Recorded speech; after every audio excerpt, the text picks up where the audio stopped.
Good evening everyone, कैसे हैं आप सब लोग। मेरा नाम है राहुल और मैं दूंगा आपको Hindi grammar plus current affair का प्रैक्टिस सेट।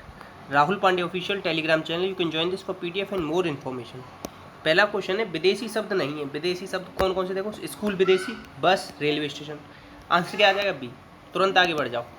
नेक्स्ट, इसमें से कह रहा है अशुद्ध बताओ, अशुद्ध कौन सा है। तो देखो एरावत हाथी बड़ा होता है तो छोटी ए नहीं आएगी, बड़ी ए आएगी, और बड़ी ए को क्या बोलते हैं, आई। तो आंसर आ जाएगा सी। अब देखो उज्ज्वल लिखना सीख लो, ठीक है। कवित्री लिख लो,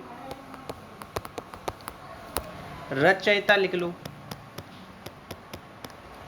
नेक्स्ट, मेला का बहुवचन शब्द बताना। देखो शब्द पूछे तो मेले होगा, अगर कभी ऐसे पूछ ले वाक्य के अंदर तो मेलों आ जाता है, मगर शब्द के अंदर पूछे ना तो हमेशा मेले होगा। आंसर आएगा सी। कुछ नित्य बहुवचन होते हैं जैसे होश, दर्शन, प्राण, आंसू, हस्ताक्षर, इन्हें याद रख लेना अलग से। नेक्स्ट, रमेश जयपुर से दिल्ली जा रहा है। एक जगह से कभी दूसरी जगह जा रहे होते हैं ना तो वहाँ अपादान आता है। कभी भी भय के संदर्भ में, शुरुआत में, अलगाव में, यहाँ पे भी अपादान आता है। कारक होते हैं 8 और इन्हीं को परसर्ग या विभक्ति चिन्ह कहते हैं। संबंध का क्या होता है, काकी के रारी रे। करण के साथ आता है से, वो भी जुड़ाव के सेंस में। संप्रदान में आता है के लिए, कभी दान वगैरह देते हैं। तो आंसर क्या आ जाएगा इसका, बी। नेक्स्ट, संकीर्ण का विलोम बताना है। संकीर्ण का हो जाएगा विस्तीर्ण। संकीर्ण सोच होती है ना कुछ की, जैसे कि लड़कियों को जॉब नहीं करनी चाहिए, छोटे कपड़े नहीं पहनने चाहिए, इस तरीके से ये सब संकीर्ण मानसिकता दर्शाता है। आंसर क्या आ जाएगा इसका, ए। नेक्स्ट है पूर्वकालिक क्रिया। क्रिया के मूल रूप को धातु कहते हैं, याद रखना। तो पूर्वकालिक जहाँ भी आएगी वहाँ आता है कर या करके, याद रखो। तो ये यहाँ रहे ना कर, तो आंसर लगा दो सी। नेक्स्ट, इसमें कह रहा है मोहन से पढ़ा नहीं जाता। जहाँ पे भी नकारात्मकता का भाव आ जाए वहाँ पे क्या आता है, भाववाच्य। बस इतना ही याद रख लो। वाक्य अर्थ के आधार पर कितने प्रकार का होता है, 8, और रचना के आधार पर कितने प्रकार का होता है, 3। रचना के आधार पर कौन कौन सा होता है, सरल, संयुक्त और मिश्र। ये याद रखना, आगे क्वेश्चन पूछा गया, पूछ लूंगा। आंसर आएगा सी। नेक्स्ट, नागर का पर्यायवाची क्या होता है। नगर में रहने वाले क्या होते हैं, चतुर लोग। तो ऐसे याद रख लो, आंसर आएगा सी। नेक्स्ट, आकाश का पर्यायवाची इसमें से कौन सा नहीं है, तो अंबर नहीं होता, अंबर होता है वो, अंबक नहीं होता, अंबर। और एक पर्यायवाची होता है ख, केवल ख लिख के आ जाए ना, ये भी आकाश का पर्यायवाची होता है, याद रखना। आंसर क्या आ जाएगा, बी नहीं है। नेक्स्ट, ये कह रहा है कि अर्थ के आधार पर बाकी के भेद बताओ। तो अर्थ के आधार पर कितने बताए थे मैंने, 8, और रचना के आधार पर कितने बताए थे, 3। कौन कौन से, सरल, संयुक्त, मिश्र। आंसर आएगा सी। नेक्स्ट है, अर्थ के आधार पर इसमें से कौन सा बाकी का भेद नहीं है। रचना के आधार पर बताए थे ना, कौन कौन से बताए थे, उसके हिसाब से क्वेश्चन नंबर 24 जवाब दोगे आप लोग कमेंट बॉक्स में। नेक्स्ट, ये क्या, कर्ता कारक के संबंध में असत्य बताओ। तो देखो कर्ता का शाब्दिक अर्थ साधन नहीं होता। साधन किसका अर्थ होता है, करण का होता है, ठीक है। तो इसमें डी गलत है, ठीक है। कर्ता के साथ नहीं आता, ये तो पता है। क्रिया को करने वाले व्याकरण को कर्ता कहते हैं, ये भी सही है। विभक्ति का सकर्मक में आता है भूतकाल में, ये भी सही है। आंसर आएगा डी। नेक्स्ट है, सुख शांति में समास बताओ। समास का विलोम क्या होता है बताओ, व्यास। समास का अर्थ क्या होता है, संक्षेप।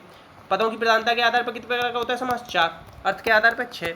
सुख शांति बीच में योजक चिन्ह, योजक चिन्ह आता है द्वंद्व समास में। द्वंद्व समास 3 प्रकार का, इतरेतर, समाहार और वैकल्पिक। ये सब याद रखो एक बार। अब विवाह में पहला या पूर्व पद प्रदान होता है, तत्पुरुष में दूसरा पद प्रदान होता है। आंसर क्या आ जाएगा इसका, द्वंद्व समास। नेक्स्ट, विच्छेद, संधि विच्छेद बताना है। तो संधि 3 प्रकार की होती है, कौन कौन सी होती है, स्वर, व्यंजन, विसर्ग, ठीक है। संधि में कौन सी संधि है, व्यंजन संधि, समधंधी बनेगा इसका, ठीक है।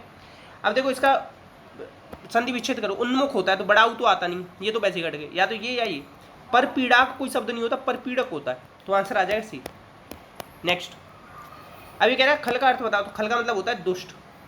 आंसर आएगा बी। नेक्स्ट, पवित्र, पवित्र का क्या हो जाएगा, पो धन इत्र। अगर ये पवित्र की जगह पा होता ना तो 2 मात्रा आ जाती, जैसे यहाँ एक है ना, फिर 2 हो जाती है। आंसर आएगा डी।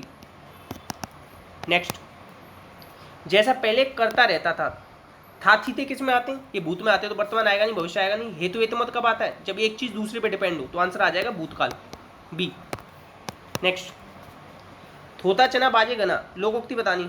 लोकोक्ति क्या होती है, पूर्ण वाक्य होते हैं, याद रखना। एक क्वेश्चन पूछ लिया था, लोकोक्ति पूर्ण वाक्य हैं कि नहीं, मगर ये होते हैं। तो गुणहीन व्यक्ति अधिक आडंबर करता है।